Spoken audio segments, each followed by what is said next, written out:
making a video today. I got my hat on, my secret agent hat, so that I can't be seen by people. I mean, I definitely can be seen by people, but I was just thinking about like in Avengers, Marvel Avengers, like Cap America, like he just wears the hat in the hood, and it becomes invisible to like the entire society for some reason. It's so funny. I was just dude, I've been slacking. I made some videos to put on my YouTube, and I just haven't edited them, and I've just been slacking. Like that's all I could say. I've been like streaming, like, and if I wasn't streaming, I'm skating, but I'm not getting skate clips. I'm just skating to skate, and I should be getting skate clips because I have need to get skate clips. So like this is why I'm saying I'm slacking. This isn't lit. Other than that, I mean, I've just been watching some old streamers I used to watch, like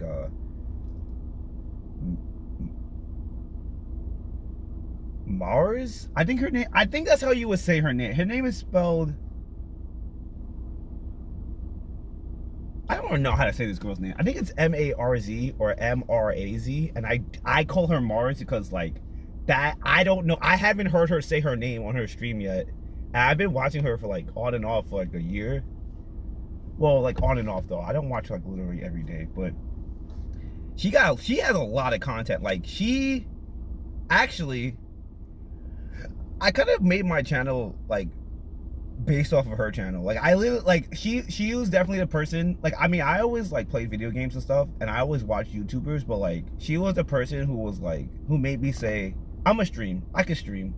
I feel like I could do this. Because she was because I didn't want to make, my thing with YouTube is like I didn't really want to make heavily edited video game streams, because like I don't want to sit there and edit video game streams. I will sit, but like I would sit there and edit like what's the word for it, like skate or AMV stuff, because like that is creative to me. But like editing video game stuff, like how should I put this? It's not that I don't think it requires creative ability. It's that like as a personal task, I don't find creative enjoyment out of editing video game videos, but I do find enjoyment out of creating them and streaming them and, you know, playing the game. And what I do find enjoyment out of in terms of video editing is like video editing AMVs or video editing skate clips, like skate video. So like I haven't done those recently. Like I haven't really done that stuff since high school, and I'm like 26 now, so that's like 8 years. But I mean, I've been on top of my video taking ability, like outside of just taking a selfie in my car. I've been on top of like getting videos for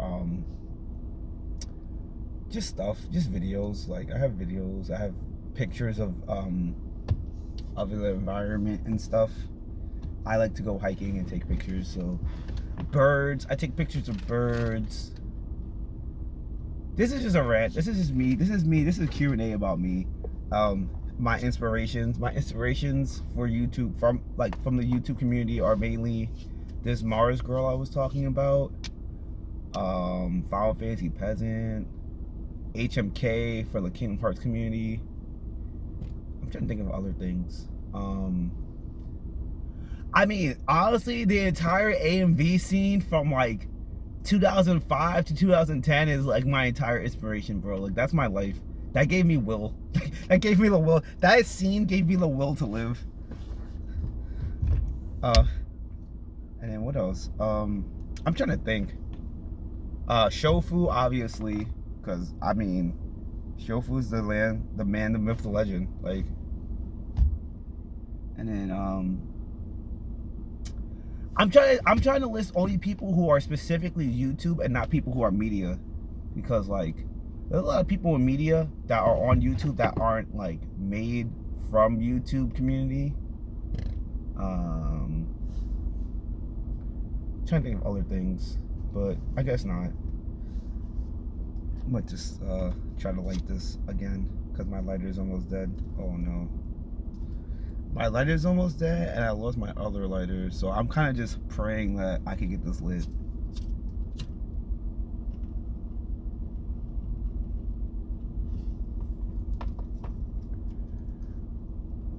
Okay, we were able to do it. I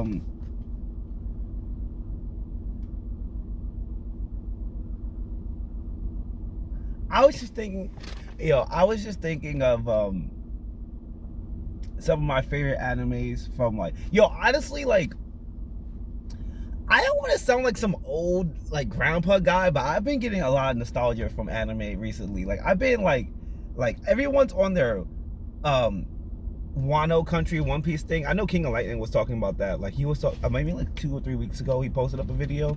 He was like Wano Country compared to like the anime compared to the manga is like completely different, and like the manga like comparatively the anime is better, which is like I'm an anime only watcher. Well, I don't want to say I'm an anime only watcher. That's a lie. I am a One Piece fiend. I watched all the anime and then read the manga and then started collecting the books. And I could say my no cap review is that, like parts of the anime are really trash. Like the anime is really good from like the East Blue arc is really good. I personally do not like the Alabasta arc, but it's adapted well. Like if you read the manga and you read the anime, it's adapted well, minus some filler parts. But the filler parts are like all centered around Ace, and who doesn't love Ace? So I mean, there's that. After that's the Skypiea arc. I think the Skypiea arc is one of the best adapted anime arcs, and then the Water 7 arc. Those two are the best adapted in my opinion.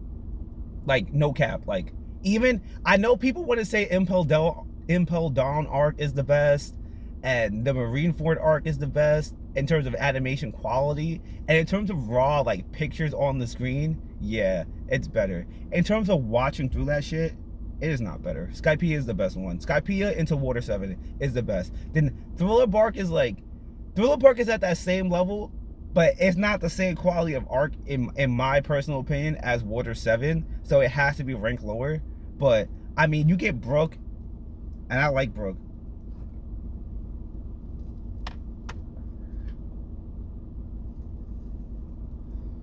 So I mean, yeah, who doesn't like Brook? He plays our music, kills our enemies, takes care of the ship,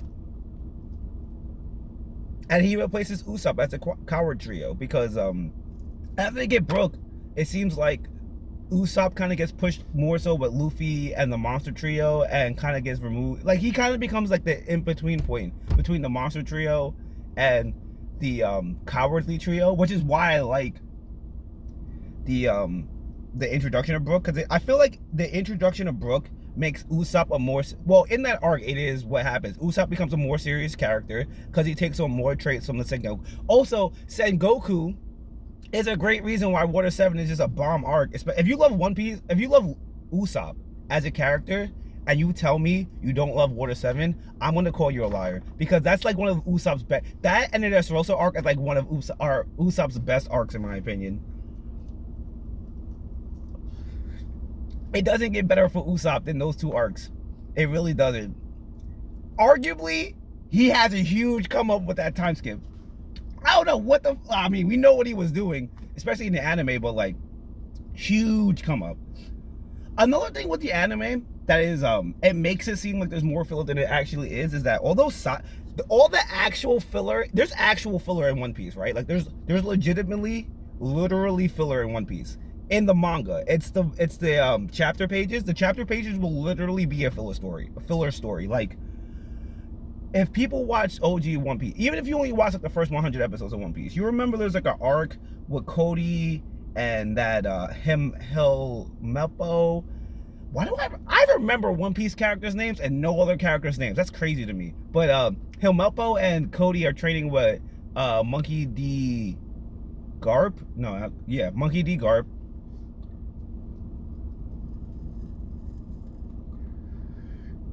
And basically he that whole like 2 episode, it's like a 2-episode arc, but that whole arc is told to you in the chapter page of each chapter in the manga.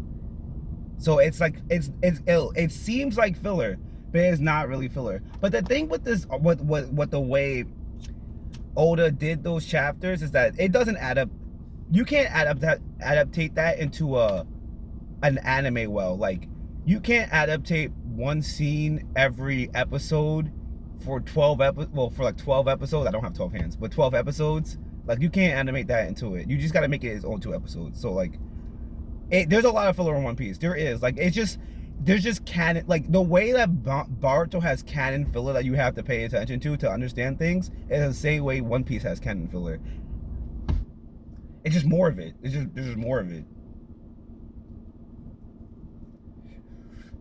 And this is why I don't give Boruto shit for having a lot of filler, because One Piece has a lot of filler, and also people act like prequel Boruto, like a OG Naruto wasn't straight filler, because after the Sasuke arc, Naruto didn't end. It went straight to Shippuden, but all those episodes in between were filler.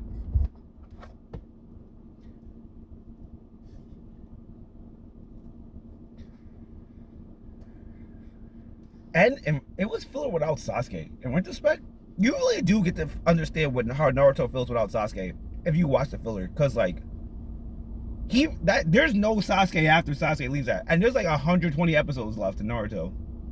That's crazy. I never thought about that. What else?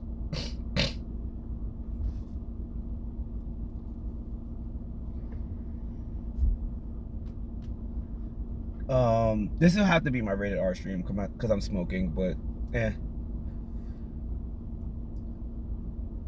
I'm trying to go through all the arcs in One Piece. Okay, so after the Thriller Bark arc, it goes straight to the Archipelago arc.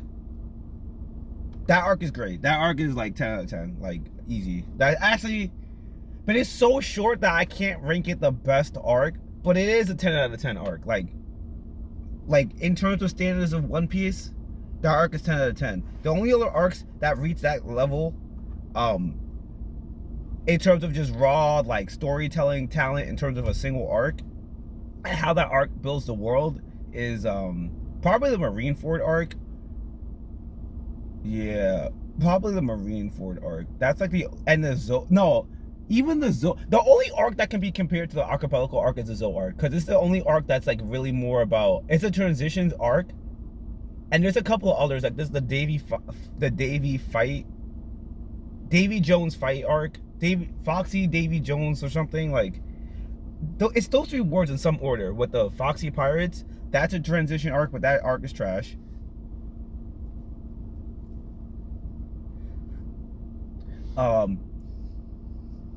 Zou's a transition arc, but it's not as good. I don't think it's as good as the Archipelago arc. What's another transition arc?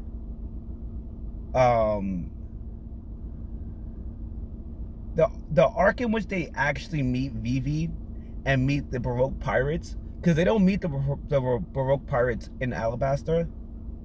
That's a transition arc, because that's a huge thing when Luffy and Zoro fight, and then it's like it's only those 2, Sanji, Nami, and Usopp. They meet Vivi. It's right before they get Chopper as a doctor, because Nami gets sick like right after, because they go right from there, which is like a tropical summer springtime, to like a winter time in like a week basically, and Nami can't handle it, because I mean, hey, that shit will hurt anyone, but like, I mean, it's established that Zoro, Sanji, and Luffy are monsters and don't feel cold, because they literally fight like bare naked in the cold. Then Usopp is like just like, he's wimpy, and even but he's not shown to be strong, like compared. Nami is weak, but she's also the weakest crew member, and then Vivi is like the one taking care of her, and she's like the only one shown to be experienced in that arc. That's why it's a good arc. It shows like the fault of the crew and why they're like slacking.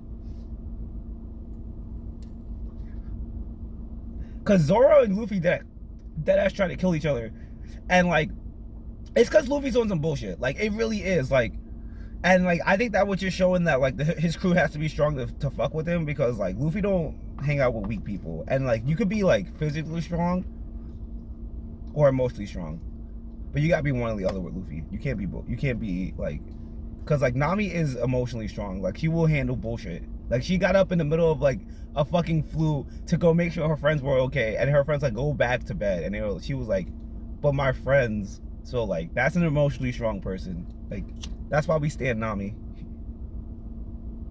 That's why Oda stands Nami, because I'm pretty sure Oda models Nami after his wife. I know she cosplays as Nami. So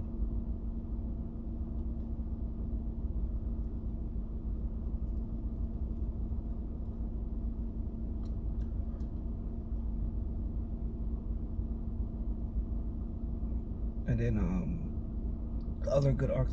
I mean, in terms of like a grand arc or a big arc, Dressrosa takes the case. Dressrosa is just so good for so many reasons. Like I am like, one thing I say is that the Dressrosa arc is kind of fillery in and of itself, because like Dressrosa is just so big, and all the characters they introduce, like the Straw Hats don't really exist in that arc. It's really just Luffy, but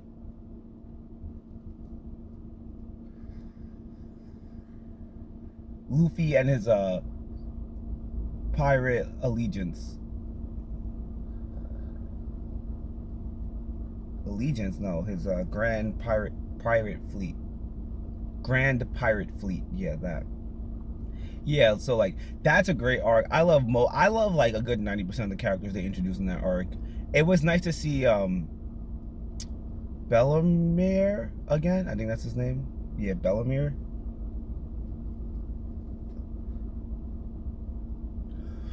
The guy with the spring power. And he became like a, it's funny, he gets his ass beat and it becomes a painter. And it's funny because Luffy's terrible at painting, so if they ever like had a paint off, Bellemere would win. And I think it's funny how like Luffy will literally beat people straight. Like he'll beat people up and make them realize that what they were trying to do was stupid.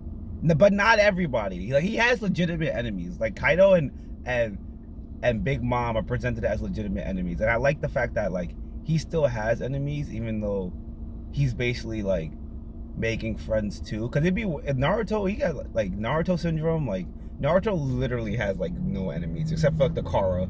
Now it's except for the Kara, because if you think about it, like most of the people he fought in the franchise didn't even have a direct issue with him. He had an issue with them.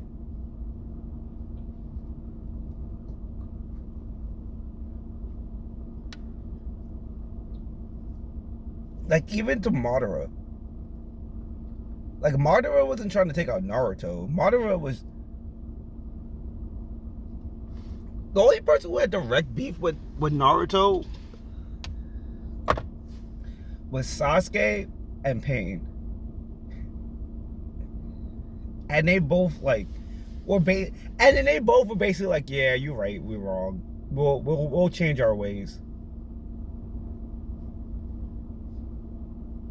I was thinking about that. I was thinking about Naruto, like in the Boruto time period, and how like low key like Naruto didn't fail his village. His village is about to fail him though. Like, cause like he became Hokage and really did everybody's jobs. And like if you think he wasn't, why is he always so tired? Cause like all that paperwork can't be paperwork just for the Hokage. Cause no other Hokage had that much paperwork. And you could say it's because he's bad at paperwork, but like, I mean, where's Kakashi? Like, Kakashi's supposed to be his sensei, and he's not even in the village. It seemed like he's only in the village for like the special events that are like specifically family related that make him be in the village. And then, or like think about it, like you see Kakashi. The first time you see Kakashi, he's taking care of the kids. But it's also because like it's evaluations time. Like all the senseis are there. Like Konohamaru's there too, and so is like his I forget his team's names, but so is his teams, and so is Hanabi. So it made sense for him to be there because like it was there for graduation ceremony, and it was only a couple of days. and then he was gone up until New attacked. Like he's only there to like advise Naruto. And then when he sees Naruto, he's like, yeah, I was literally not in the village. I was doing other shit, like looking for clues. But like he's looking for like, okay, we know Sasuke are looking for clues, and we know what clues he's looking for because we see him every so often. He's looking for Kara clues or Uchiha clues. But what clues are Kakashi looking for? Because he's looking for Danzo's clues, but like Danzo is dead. We don't see him with the character who has like the direct connection to Danzo, which are both Sai and the girl with Nue. And then he's up randomly for he's shown to be randomly there with Boruto to train him, but as he's not there for any of the Kara shit that Boruto and Sasuke and Sai are directly involved with. So I'm like mad confused as to what Kakashi's doing. I feel like he's stronger. Like everyone says Kakashi has to be weaker because he doesn't have the Sharingan, but I feel like people put too much importance on the Sharingan. Like, yeah, the Sharingan's OP. Like it definitely is OP, but like I mean, how should I put this thing? One, the Sharingan is extinct, so it's like, who's fighting the Sharingan? Not many people are fighting the Sharingan, and everyone who fights the Sharingan knows the Sharingan. Like, it's not even like a secret jutsu anymore. Like, think about it. Like, every person who started the fight's like, oh, that's a Sharingan. Oh, I gotta do these things to deal with the Sharingan. And her Sharingan jutsu is like, it's not even shown to be that OP compared to like just her being smarter than everyone else. Like she's just smarter than everyone else, bro. Like she hits hard. Like her stats are just higher than everyone else's stats without Sharingan. Like she has more jutsu than everybody. That isn't just like, she has fireball jutsu. She has lightning ball jutsu. She's shown to use the Thunder Funeral jutsu, even though, I mean, it seems like it to be like not a very practical jutsu for her, but she could use it. Like she has her mom's like super strength, and her super strength is strong, bro. Like it's bullshit strong. Like, so I'm just saying, like, she got mad jutsu. I mean, her whole team got mad jutsu though, especially compared to everyone else, because like she got all that. Boruto got water style, wind style, and lightning style. Like it's kind of bullshit. So like, and then Mitsuki got sage jutsu, but like, think about it. She's OP. She's OP with only one Tomei in her Sharingan. Now she has two because of the Deppa fight, but she just got that. Like she had to get that to survive. Compared to like, and then also like, you gotta think about it. Like everyone says that the Sharingan amp like just drains you, and like we see Sakura get drained. Now Kakashi doesn't get drained because think about it. Every time Kakashi would use a fancy jutsu that wasn't even necessarily like tied to directly using the Sharingan, he would get wiped. That's probably why he maximized just using the Sharingan, because it was like any other jutsu you use besides the Sharingan jutsu, even if you learn, his chakra reserves just get wiped because he's using it with the Sharingan inadvertently. And he had some pretty cool jutsu, like even most of his lightning style jutsus like didn't really need the Sharingan to use. Like he had the lightning style lightning cutter, yeah, that needs a Sharingan. But the lightning style lightning dog technique, that doesn't need the Sharingan. Lightning style lightning color, that really doesn't need the Sharingan. You just need to like get your enemy between 2 points. He had the lightning style body shadow clone, which just like ends up being a lightning trap. That's busted. He has fire style fireball. He has mad earth style techniques. He's shown to you water style water dragon jutsu. Like he knows mad jutsu, but he probably just can't use it because he needs to use the Sharingan. But without the Sharingan, he probably has access to all his jutsu. His chakra reserves probably get buffed. And he's smarter than everybody. He's still smarter than everybody, bro. Everyone says he's not, but he's not. I feel like low-key, all the Konoha 11 have been slacking so that Boruto could be Hokage. Because, like, I know they did stuff during, like, the Blink arc. And I'm sure that's going to get brought up later. I feel like that's just going to be flat. I feel like people are like, oh, we're never going to get the Blink arc stuff. But I'm like, bro, like, how much of Naruto is literally a flashback? Like how much of what we learned in Naruto is a flashback? Like we're probably just gonna get a flashback to it eventually. That's why I'm not worried about it. Cause like one thing I liked how they did with the Kara arc is that after Shippuden, they did have some episodes about the blank arc, right? They had the Shikamaru Shinden and the Sasuke Shinden when they were both like in the last age, and those two arcs are pretty good. And you go to the Land of Silence in the Shikamaru one, and then in Boruto they go to the Land of Silence for the Kara arc. So I thought that was cool. They'll probably just end up flash back into the blank period, and the things that happened in the blank period end up being related to Kara. I feel like that makes the most sense, because like all these parents are prepared and ready and not surprised by the Kara threat, but like it's still a new threat to these kids. So and that's exactly how the Akatsuki arc was. So like I think that's why it's gonna end up being like that. But like I feel like these parents are slacking, bro. I feel like ever since these kids went to the Ninja Academy, all the parents except for Naruto and Sasuke have been slacking. Cause like what did we see Sakura? Sakura just be at home chilling every time. What did we see Ino doing? At home, not at home, at her job, doing the flower shit. Saibi on his shit. Shikamaru, what is he? Shikamaru just be drinking with his mom, not his mom, but Shikadai's mom, his wife. And then everyone but Naruto is be like, yo, Shikamaru, you should be doing more shit. Like, you're really just not doing anything with your life right now. And he's like, nah, I am. But like, I mean, literally his kid had to come up and be like, yeah, I'm gonna do it because my dad's not doing it. And then his dad was like, all right, I'll do it. Like, so like, what is he doing? Tamari be back and forth from the village. So she's clearly doing something with Gaara, because she'd be back and forth with her kid. And we see that during the Momoshiki arc. Tenten, who fucking knows? Rock Lee needs to be training because that nigga is trash. As of right now, he has no feats, so he needs to be training. I guess Kiba is shagging his girlfriend. Like, I know he got a girlfriend, but like, his dog is looking mad fucking old right now, and you know dogs don't outlive humans. So like, is he training new dogs? Is Orochimaru gonna learn some new tricks? Cause he's looking kind of old and late, and not even lazy, just like tired, bro. He's just looking tired. And then he's looking tired. Shino's training these kids. Listen, Shino gets 5+ remarks because he's out here training these kids, and he nearly died multiple times trying to take care of these kids, bro. So like, he gets marks, and he did die. He wins all his fights, bro. Konohamaru is dying and losing all his fights trying to take care of these kids. So Shino